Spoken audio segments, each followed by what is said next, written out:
आदेश आदेश त्रिकाल नेत्र ज्योतिष चैनल पर आप सभी का स्वागत है। मैं अष्टोशावर मित्र प्रवीण आप सभी का स्वागत करता हूं। आज बात करेंगे वृश्चिक राशि। वृश्चिक राशि के लिए उच्च के सूर्य क्या क्या सौगात लेकर के आ रहे हैं, किस प्रकार से आपके जीवन में खुशियां सूर्य देव भरने वाले हैं, किस प्रकार से आपके जीवन को सकारात्मक रूप से रोशन करने वाले हैं सूर्य देव, इसी पर पूर्ण रूप से चर्चा होगी। देखिए, आपकी कुंडली में यदि सूर्य देव की बात की जाए तो सूर्य देव दशम के स्वामी होते हैं, अर्थात आपके कैरियर के स्वामी होते हैं। आप किस तरीके से रोजगार करेंगे, नौकरी करेंगे, व्यापार करेंगे, सरकारी ऑफिसर बनेंगे या प्राइवेट कंपनी में एक बहुत अच्छे पद को प्राप्त करते हुए धन प्राप्त करेंगे, इन सब के कारक आपकी कुंडली में सूर्यदेव होते हैं। अर्थात वृश्चिक राशि, वृश्चिक लगन के लिए सूर्यदेव बहुत ही कारगर होते हैं। अब आपने सोचा है कि सूर्यदेव उच्च राशि में तो जा रहे हैं, लेकिन वो छठे भाव में जा रहे हैं। सूर्य देव को दोष नहीं लगता छठे का और आठवें का, क्योंकि वो ग्रहों के राजा हैं। सूर्य देव को जो सूर्य देव की संज्ञा दी गई है ना, सूर्य देव को वो दी गई है क्रूर ग्रह की। आग का धधकता गोला है, इनके साथ में जो भी ग्रह आता है वो अस्त हो जाता है, क्योंकि ये ऊष्मा का भंडार है, प्रकाश का भंडार है। इनके पास ऐसी ऊर्जा है जिसका कभी भी शमन नहीं हो सकता, और जिसका शमन ना हो वो ही तो सूर्य देव है। जब तक पृथ्वी रहेगी तब तक सूरज चांद रहेगा। तो छठे भाव में सूर्य देव, उच्च के सूर्य देव आपको किस प्रकार से निहाल करेंगे, इस पर अब पूरी तरीके से आपकी नजर खुद ही डलवाते हैं। देखिए, छठा भाव हमारे रोग का है, रिपु का है, ऋण का है। अब जब इस भाव में ही बैठ जाएंगे कौन, सूर्य देव, तो भैया ना तो आपके पास रोग आएगा, ना ही आपका कोई ऋण आप पर रह पाएगा, क्योंकि ये आमदनी को आपकी बढ़ा देंगे। और भैया दुश्मन का तो सवाल ही नहीं। जब सूर्य देव दुश्मन पर चढ़ाई करते हैं तो फिर उसको कोई भी नहीं बचा पाता। क्यों?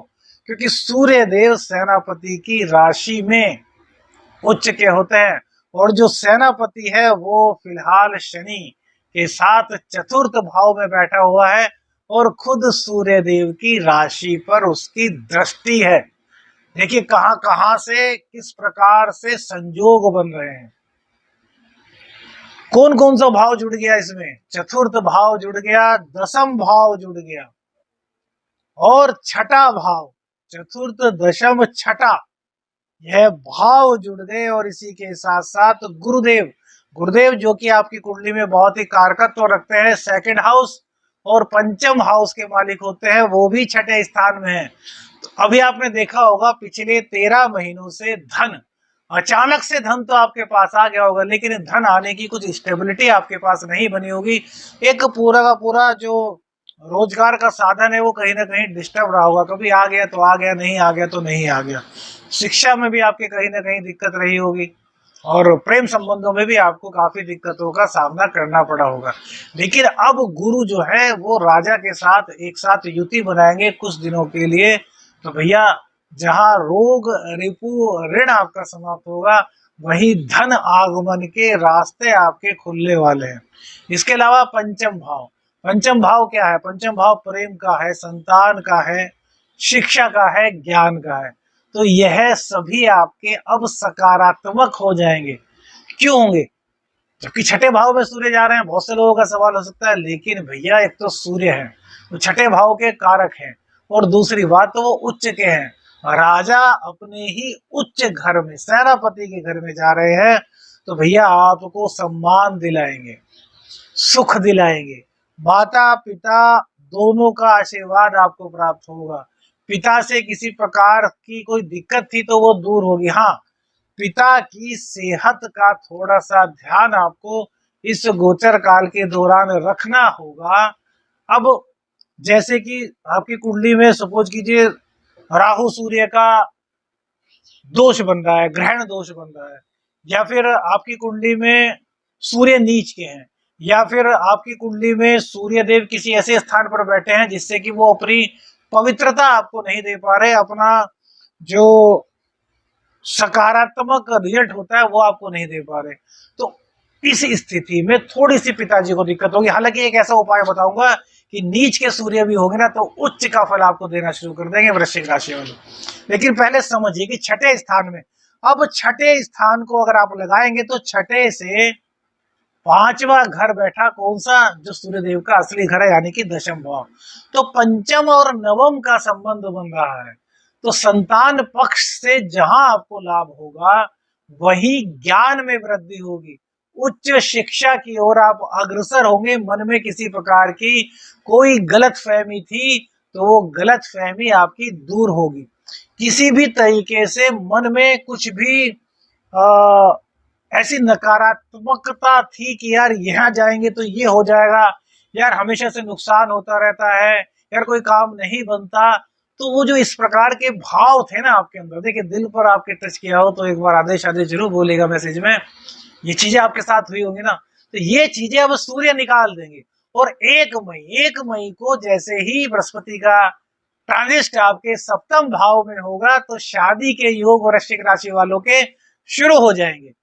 जो आपके प्रेम संबंधों में दिक्कतें थी वो दूर हो जाएंगी, दूर तो अभी से होना शुरू हो जाएंगी 13 अप्रैल से, क्योंकि बृहस्पति को सूर्य का साथ मिल जाएगा।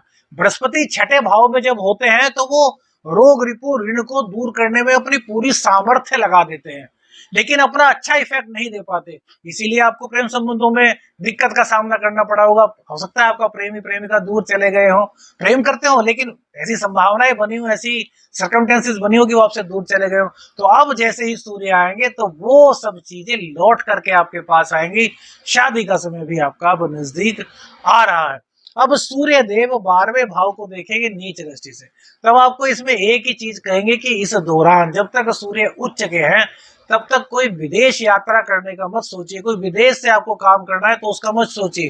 हालांकि जो शुक्र देव है वो भी सूर्य के साथ आएंगे, अपने घर को देखेंगे, तो अगर किसी के सूर्य नीच के हैं तब तो मत जाइए। और यदि सूर्य आपकी कुंडली में अच्छे हैं, शुक्रदेव आपकी कुंडली में अच्छे हैं, तो फिर आप सोच समझ करके ही विदेश यात्रा का प्रोग्राम बनाइए, विदेश से कोई काम जोड़िए। अन्यथा हम इसमें थोड़ी सी सलाह आपको ये देंगे कि विदेश संबंधी कार्य इस दौरान आपको, यानी कि 15 मई तक आपको कोई नहीं करना।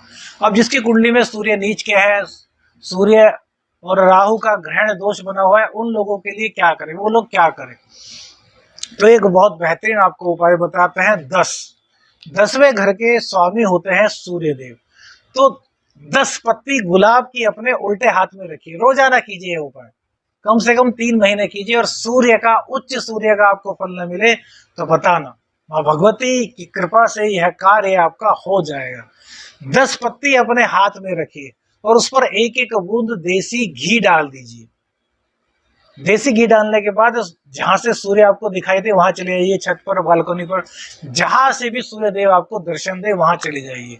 अब दोनों हाथों को ऐसे कर लीजिए, एक हाथ में पत्ती है, दूसरे हाथ को मिला लीजिए और ऐसे कीजिए, और 27 बार गायत्री का पाठ कीजिए। ओम भूर्भुवः स्वः तत्सवितुर्वरेण्यं भर्गो देवस्य धीमहि धियो यो नः प्रचोदयात्, 27 बार बोलिए। एक पत्ती उठाइए, ओम घृणी सूर्याय नमः, सूर्य देव को दे दीजिए, ऊपर की ओर छोड़ दीजिए।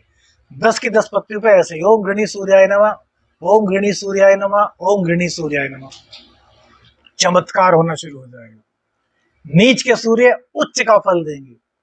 गुलाब का फूल, शुक्र भी है इसमें, लाल रंग की वजह से सूर्य भी है, 10 पत्ती है, सूर्य देव का पूरा पूरा घर आ गया। और जो मेष राशि में है, मंगल की राशि में है, तो मंगल देव का जो रंग है वो भी रक्त लाल ही है।